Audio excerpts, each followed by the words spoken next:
All right, hello guys. I'm coming back with another word. I was looking for this scripture. I cannot find it. Um it's I'm gonna tell you the story as it comes up, but um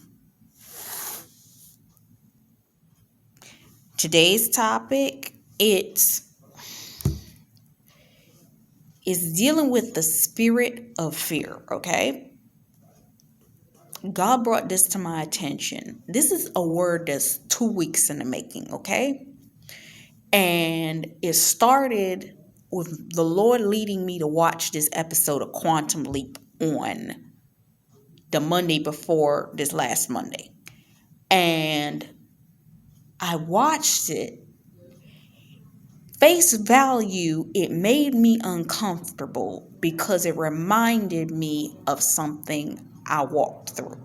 But the Lord brought my attention. I'm not showing you this because of what you went through. There's something you missed.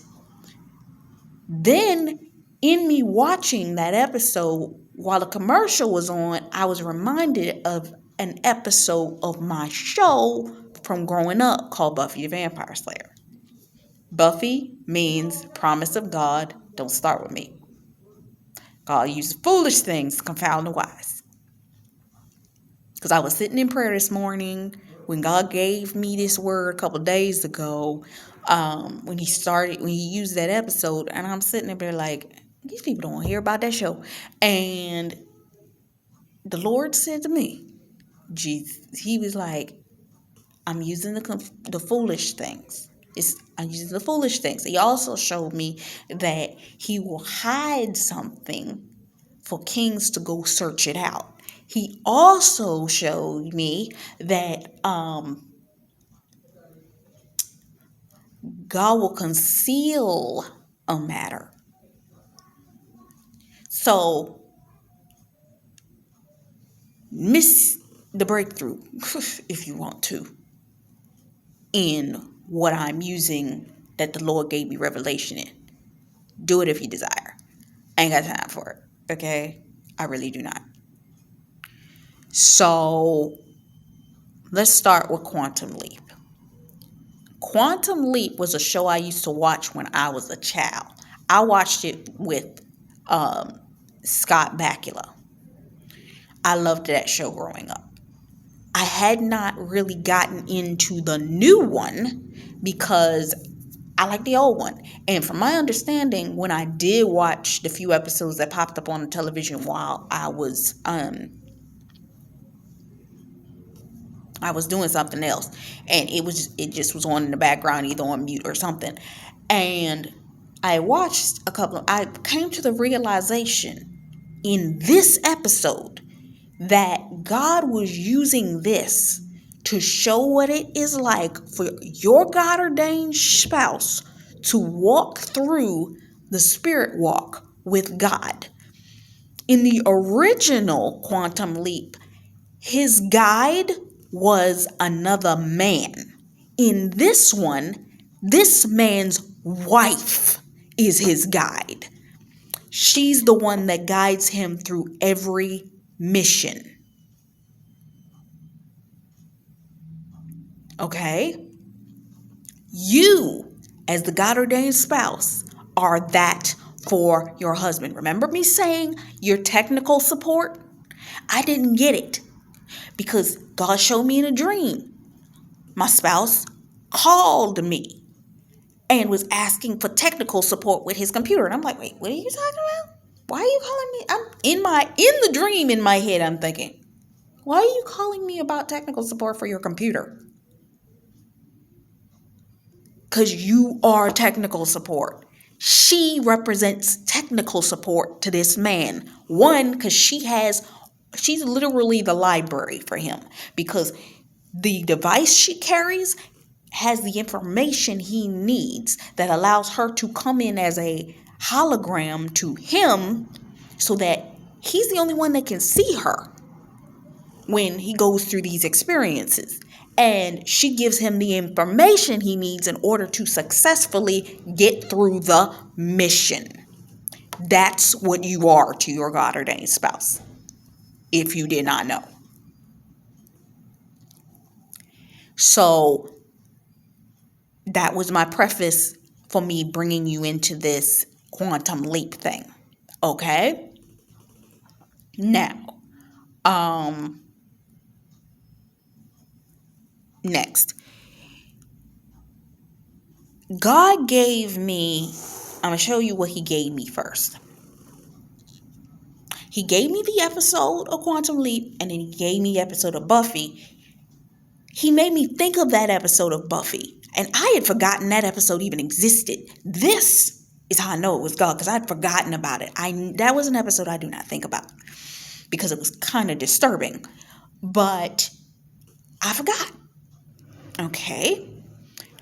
He brings it to my attention during this episode. Tuesday, I'm sitting watching television. Well, not really watching it. Like I said, I had it on in the background. And God's been doing this to me lately. I'll turn the TV off thinking, I'm going to turn this TV off. Because I don't need to watch. Because I don't watch television like that. When you hear me talking about TV, that's when I watch television. If my dad has it on, that's when the television is on. I'm not sitting and watching nothing. Really. So this episode of Buffy literally came on within a week of that episode. And I'm like, because you brought that to my attention last week, I better sit here and watch this episode. So I watched it. I didn't even have it on that I could hear it, because I was like, I know what happened somewhat in this episode. I'm just trying to refresh my memory. And the Lord had me take a note on what happened, scene by scene, blow by blow. And I'm saying, like, I sat with the Lord literally and said to him, I don't want to do this word if we just going to keep rehashing narcissism and fear and all of this. Why am I going to depict that in a word? We supposed to be out here empowering people. I ain't out here to give you more stuff to make you afraid. That's not what I'm here for. So I was like, I'm not doing that. So I didn't start recording it on Wednesday, because I was like, unless you give me something that makes sense to me, I'm not touching that, because I don't want to come from a place of fear and bring fear into your mind. I want to strengthen and empower you. And the prophetess brought a word talking about you need to fight back. And I'm like, that's what I'm talking about. We need to be in this fighting. And the Lord showed me between Wednesday and Thursday this word. And I'm sitting there, because I was like, I wasn't going to do it, because it was nothing in it to me, but I wrote the note. Because God has been doing that. He's making me go back and watch certain things or rewatch certain things that I either just missed it or did not think it was important, and God wanted to bring me revelation, so he made me watch it again, or he brought it to my remembrance blow by blow so that I could review it to give to y'all. And I'm saying, like, foolish things will confound the wise. So this is what he gave me. Let's start out. Lord, I need you to show me how you want me to do this, because it's 2 different episodes and it broke up in 2 different ways. So I want to do a parallel. Let me just do that. It's a parallel between what the husband is going through and what the wife is going through as you are covering them. Okay? So God showed me a long time ago with the Buffy character, whenever her God-ordained spouse was going through something, they would be in 2 different shows, because the shows were split by season 4. He got his own show. She still had her show. So it was separated. And when God showed me the separation of it, that the way they were writing each character, they were going through similar scenarios at the exact same time. He was just going through it in his city, and she was going through a similar thing in her situation. Right down to her gaining a younger sister and him gaining a child at the time. Meaning everything was lining up almost for both of them. So God brought that attention to me. And for this, he's having me use these 2 episodes to draw parallels as to what is actually going on between you, the female, in your God ordained marriage and your God ordained spouse. Okay? So it starts out the character that now plays Quantum Leap is Dr. Ben Lin. Okay? And let me just preface this. I love this show for one reason, and I got this beautiful revelation that the Lord gave me, and I'm going to start watching it more consistently now because of this. It's like what God does with us. Ben Lin jumping from one person's life to another person's life is like when God puts us in a situation. We have to remain in that situation for the season he needs us there, and then he pulls us out. That's exactly what it's like for him. He's going into a person's body in a specific time frame in order to change the trajectory of events. Follow me. So that somebody is saved, something does not happen. So when you are walking with God, God sends you into places and spaces you may not go to willingly. This man did not know of time where he was jumping. He just knew that he was taking a leap, catch that, leap of faith, in order to get to his next destination. Okay? And in him going to these places, he impacts the lives of the people. When God sends you into places, he sends you to make an impact on them spiritually. You may not stay, but you will be in their lives as long as needed so that the spiritual impact and ramification that needs to be made, whether it's to save them spiritually by giving them the information that they need in order to make the decision to choose God, or whether it's you're supposed to be there for a event, so on and so forth, and the people you interact with, so on and so forth, changes the trajectory of their lives. And then when it's time for that season to be over for you, because sometimes I was in seasons and I was like, God, why am I still in this situation? Why is this? Because it was a delay. The person didn't get it. He's giving time for that person to get what they need to get, so on and so forth. That's what it was for this man. And then once the assignment was completed to the satisfaction of God, you jump to the next scenario. That's what it's like. So, coming in, Dr. Ben Lin is leaped into a man who is a detective. And this detective is going into a mental hospital to retrieve a woman. Okay? Because the woman that he goes in with as his wife, to have him committed, she wants her sister to be removed from there because she knows that she doesn't justfully belong. Okay? Follow.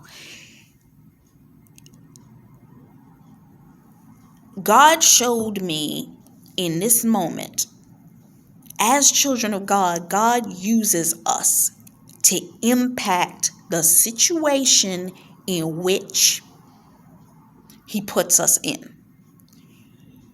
God has always had a reason, a season, and some situation or a lifetime experience. But he puts you in that situation in order to grow you. It's to help you grow, and it's to help somebody else. Prophets are put into situations to prophesy, do what have you, in some constraining seasons. We saw it happen to Elijah. We saw it happen to multiple of the prophets in the Bible. In order to bring about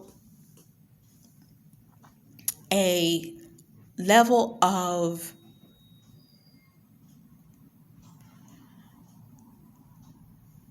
I don't know how to put this, a level of understanding that it wasn't for you.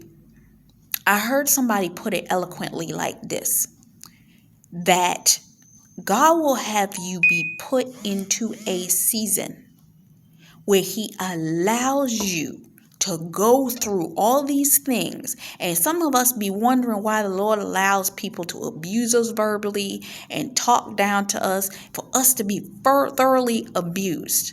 It was not for you as much as it was, one, to test the heart of the person that was doing it to you, and two, it was to give you the backbone and the tenacity in hard seasons. I'm going to go deeper in that as we go. Some of your biggest Goliaths is God having put you in a situation that he needs you to sit in order for you to get the revelation necessary in that season.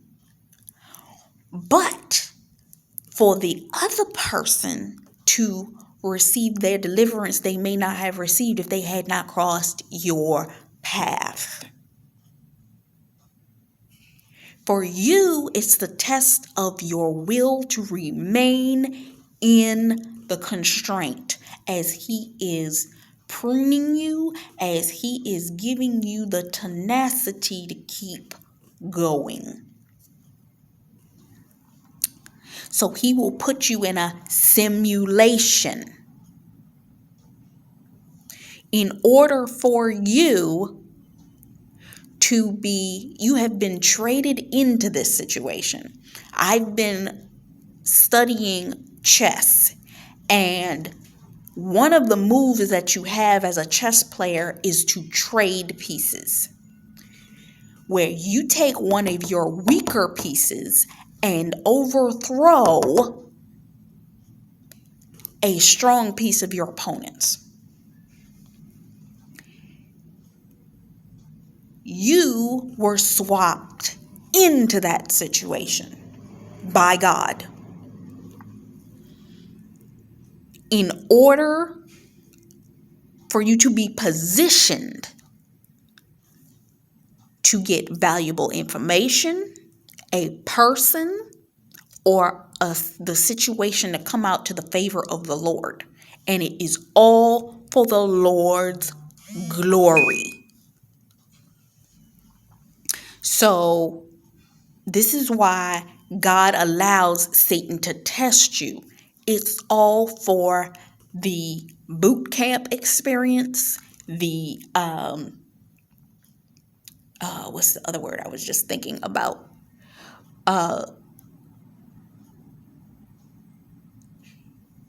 It's for the boot camp of experience, and the test isn't just for you.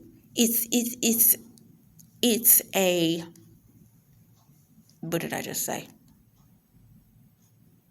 Simulation in order for you to gain what you need in a scenario that you're not on the battlefield right now. It's just a simulator of what that battle will be like. But he had to test you in it so that you will be able to recognize, discern. So when he puts you in the real thing, in the promised land, you'll be able to handle it. Okay? So this trade needed to be established in order to secure what needed to be removed. Okay? So this is why you see God sent Job, allowed Job to be tested, because remember, God gave Satan a couple of rules. What was his rules? You can't hurt him and you cannot take his life. This is how you know it's a simulation. God allowed Jesus to be crucified for the demonstration that came from it. Lord has allowed you to be crucified in certain relationships and scenarios. One, to give you the backbone necessary in order to maintain through these experiences that you're going to experience. And you think that it's not going to get harder as you go into these promised lands and spaces. That's why God gave you these experiences. So when you get there and you see these things, it's like, oh, I see what God was doing. So he allowed you to be literally crucified so that you would know and be able to discern an attack coming on head on. You now can hear when it comes. You now understand when it's coming. I recently had an attack that went on with my ear the other day, which that in itself explains that the enemy is angry at your ability to see him ahead of time or hear him ahead of time.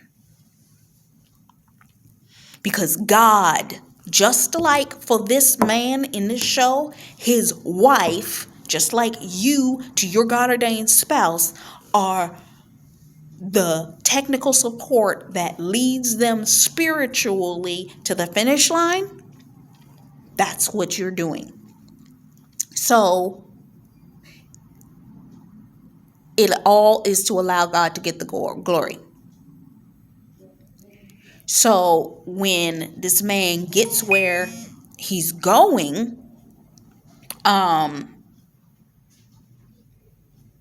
he is now put into the simulation. We'll call it a simulation of being in this place, which was the insane asylum.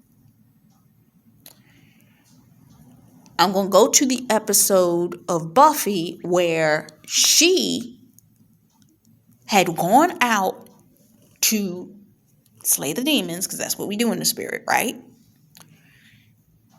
She came into contact with a adversary she had never dealt with before.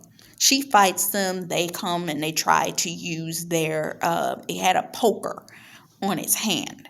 And she took it and broke it. But she thought that she was good, but the guy had it in his other hand. And he stabbed her with the second one. So she thought she was all right until the next day when she was thereby entered into her simulation, where she's now standing in a clinic hospital and a nurse is putting the paperwork away in relation to her being in this hospital. Parallel, okay? And she's trying to figure out, wait, what?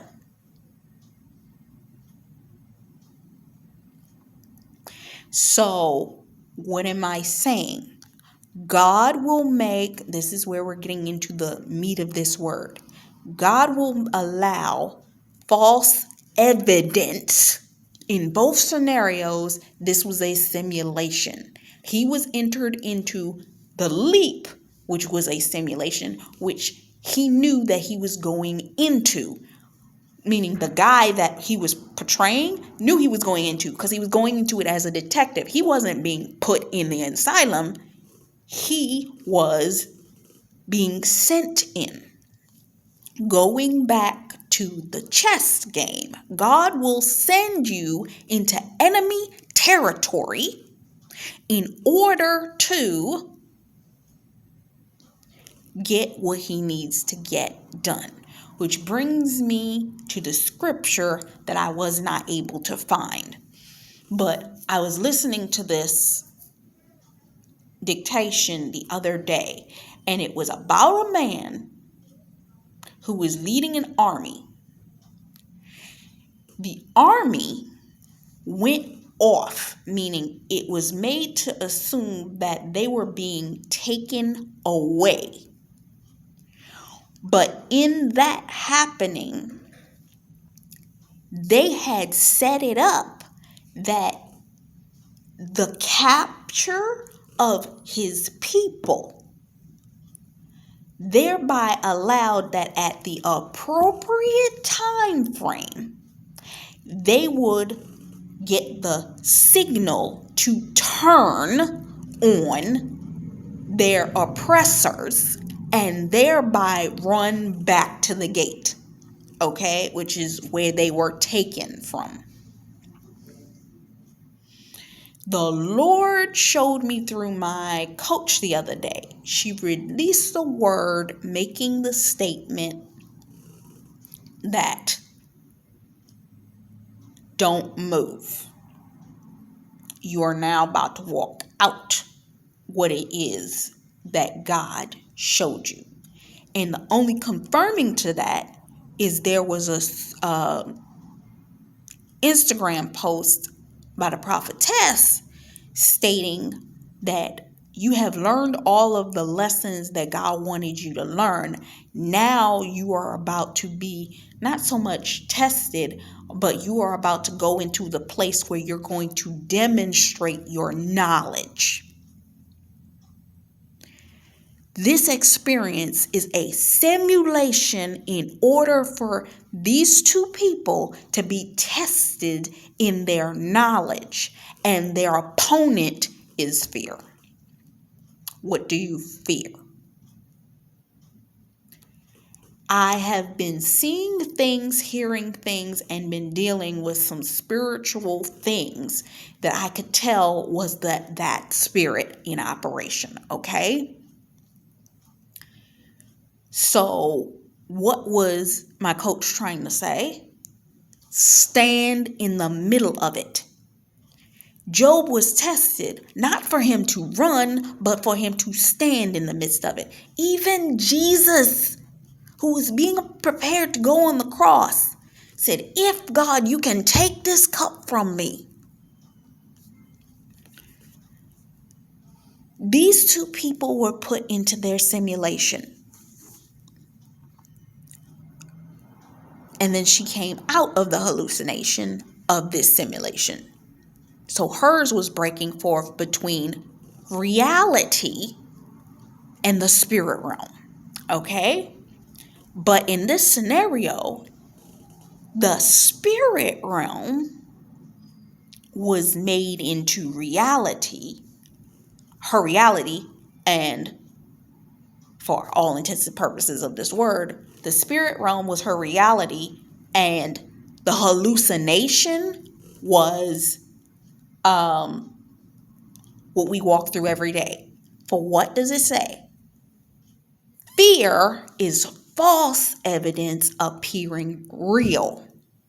But it says in Hebrews 1:11, is it 1:11 or 11:1? 11:1, that's what it is. That talks about faith is the substance of things hoped for, but evidence of what you don't see. Okay? So, for these two people, the female, which is you as the kingdom spouse, wife, you are experiencing it as you're going into a hallucination of what should be normal. Your reality around you, that when you stepped out of the world's ways, now has become like to her the hallucination of normality. But your spirit walk is everything that she is fighting for and against in the reality.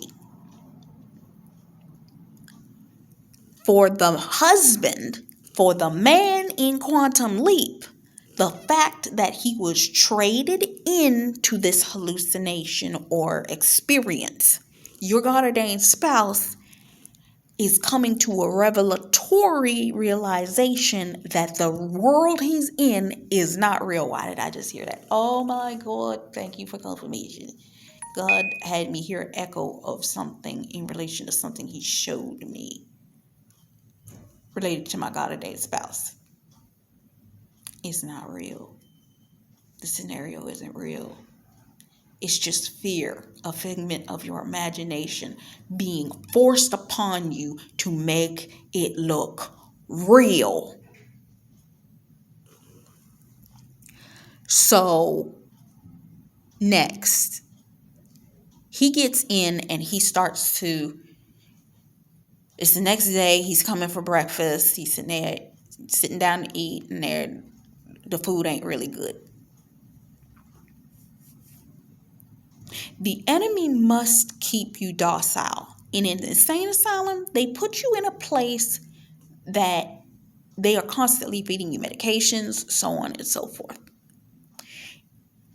It's a situation to make you dumbed down.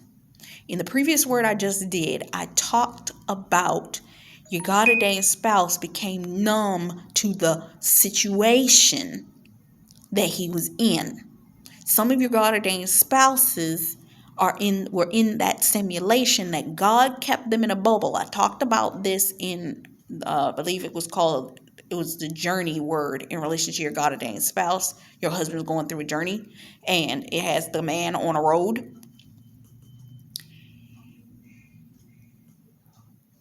He came in there to inquire and ask questions. Your God ordained spouse is in enemy territory and he's waking up. He can't be awake fully and ask questions the way that he needs to, okay? That he's not going to stir up suspicion.